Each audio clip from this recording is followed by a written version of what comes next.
मेरा नाम नील अग्रवाल है। जोधपुर की जानी मानी कंपनी अग्रवाल ग्रुप हमारी ही कंपनी है। मैंने अभी अभी सुना कि आप किसी गौतम के बारे में बात कर रही थी। आप गौतम को कैसे जानती हैं? क्योंकि वो, नील ने हल्की मुस्कान के साथ कहना शुरू किया, लेकिन याशी उसी वक्त उसे गुस्से में ऊपर से नीचे तक देखने लगी।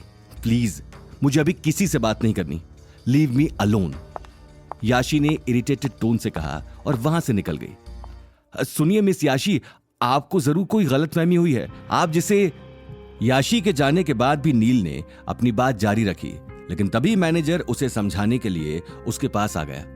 अरे क्या हो गया भाई तुम्हें? अब क्या मुझे जॉब से निकलवा कर ही मानोगे?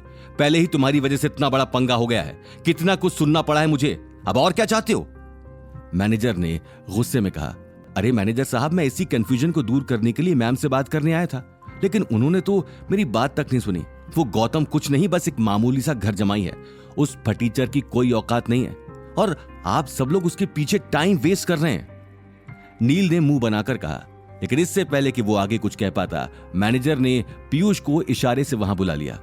पीयूष सर, इन्हें लेकर जाओ, वरना ये तो पिटेंगे ही, साथ में मेरी भी नौकरी जाएगी। मैम वैसे ही अभी गुस्से में गई, अगर किसी ने इन भाई साहब की बात सुन ली तो यहां से सीधा जेल के ही दर्शन होंगे, मैनेजर ने गुस्से भरी आवाज में कहा और घूर कर नील को देखने लगा। इससे पहले कि पीयूष कुछ कह पाता, गार्ड उनके पास आ गया। आप दोनों को कब से देख रहा हूं, मैडम को परेशान कर रहे हो। तुम्हें पता नहीं है क्या, मैडम को किसी से बात करना पसंद नहीं है। अब चुपचाप जाकर वहां बैठ जाओ और हमें अपना काम करने दो, गार्ड ने गुस्से में कहा। यस यस, पीयूष ने जवाब दिया और वो नील को लेकर वहां से निकल गया। लेकिन याशी और मैनेजर का गौतम को लेकर बर्ताव देखकर नील के मन में शक पैदा हो चुका था, लेकिन साथ ही उसे गायत्री देवी की भी चिंता सता रही थी। इस गौतम के बारे में तो बाद में पता करूंगा, लेकिन फिलहाल दादी सा को क्या जवाब दूं, ये समझ में नहीं आ रहा। रिया भी नाराज होकर निकल गई, अब दादी सा इसके बारे में भी मुझे ही भला बुरा कहेंगी। नील के मन में एक के बाद एक बहुत सारे सवाल चलने लगे। वहीं दूसरी तरफ गौतम और अनिल ऑक्शन से निकलने के बाद लगभग होटल से बहुत दूर पहुंच चुके थे। उम्मीद भवन से उनका घर बहुत दूर था और इस पूरे रास्ते में अनिल का सिर फटा जा रहा था। उसका आज के ऑक्शन में लोगों का बिहेवियर देखकर मूड पूरी तरह से खराब हो चुका था। गौतम भी कार चलाते हुए बार बार अनिल को ही देख रहा था। गौतम, लगता है ऑक्शन में आने का फैसला बहुत गलत था, मुझे सोचना चाहिए था। तुम्हें मेरी वजह से पता नहीं क्या क्या सुनना पड़ा, न हम लोग यहां आते और न ही सब कुछ होता। मुझे भी नहीं पता कि कभी कभी क्या हो जाता है, किस तरह की जिद पाल लेता हूं, अनिल ने उदास मन से कहा। वो अपनी गलती के लिए शर्मिंदा था। डैडी, इसमें आपकी कोई गलती नहीं थी, प्लीज आप अपने आप को गलत मत ठहराओ। अरे इन सब लोगों की फितरत ही ऐसी होती है, अपने से नीचे इंसान को ये लोग ऐसे देखते हैं जैसे कोई चोर हो, उसने कोई क्राइम किया हो। अगर आज ऐसा नहीं होता तो फिर कभी होता। इन लोगों को सिर्फ मौका चाहिए होता है और कुछ नहीं। आप इन सब बातों के लिए टेंशन मत लो प्लीज। गौतम की बात सुनकर अनिल ने गहरी सांस लेकर जवाब दिया। हाँ, तुम बिल्कुल ठीक कह रहे हो बेटा, लेकिन जिस दिन मेरे पास बहुत सारा पैसा आ जाएगा, अब उसी दिन ऐसे किसी ऑक्शन में चलेंगे ताकि ये लोग मुंह से कुछ बोल ही ना पाएं, हमसे नजरें भी ना मिला पाएं। मैं उसी दिन इन लोगों से बात करूंगा। अनिल की यह बात सुनकर गौतम मंद मंद मुस्कुराने लगा। अनिल के चेहरे पर भी मुस्कान आ चुकी थी।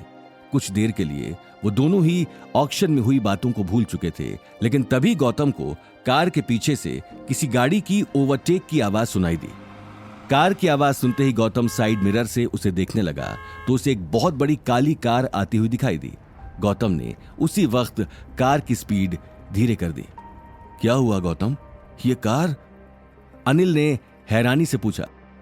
पता नहीं डैडी जी, कोई ओवरटेक कर रहा है इसीलिए धीरे कर दी। इसे आगे निकल जाने देते हैं, लगता है बहुत जल्दी में है।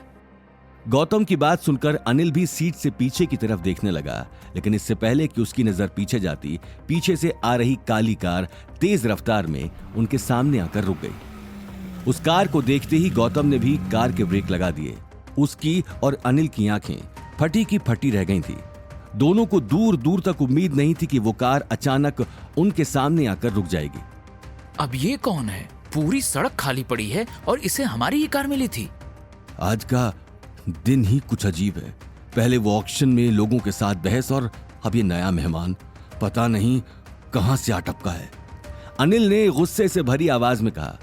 अपनी बात कहते हुए अनिल गौतम के साथ कार से बाहर निकलने लगा, लेकिन तभी सामने खड़ी काली कार से एक खूबसूरत लड़की निकलकर उनकी तरफ बढ़ने लगी।